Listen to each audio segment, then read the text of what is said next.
Hi and welcome back to Learning guys. So ngayon guys, ang pag-uusapan natin ay paano ba makipag-proper engagement dito sa TikTok.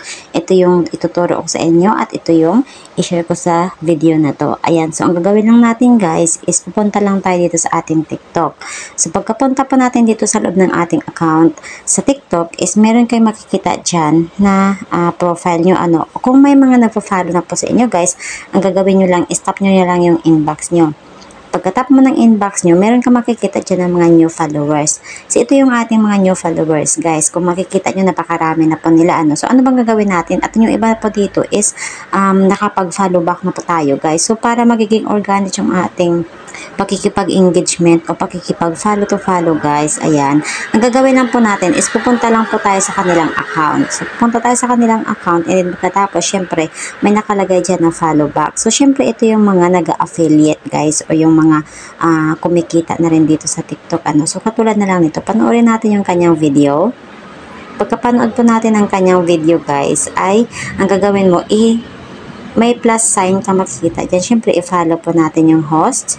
And then, pagkatapos, mag-heart tayo sa kanyang comment and sa kanyang reaction, and then pagkatapos dito sa my comment box guys is mag-ano lang tayo dito, mag-leave ng ating comment so syempre dapat yung video natapusin natin panoorin yan. So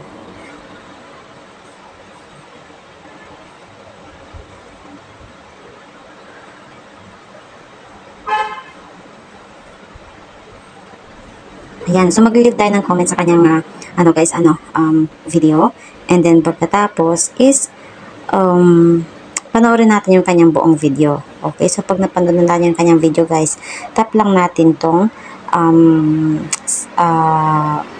put to your favorite video.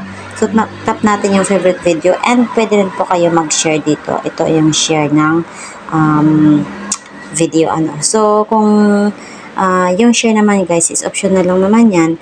And then pagkatapos, may makikita kayong mga nag-follow dito sa atin. Katulad ng sinabi ko kanina, di ba? Ayan.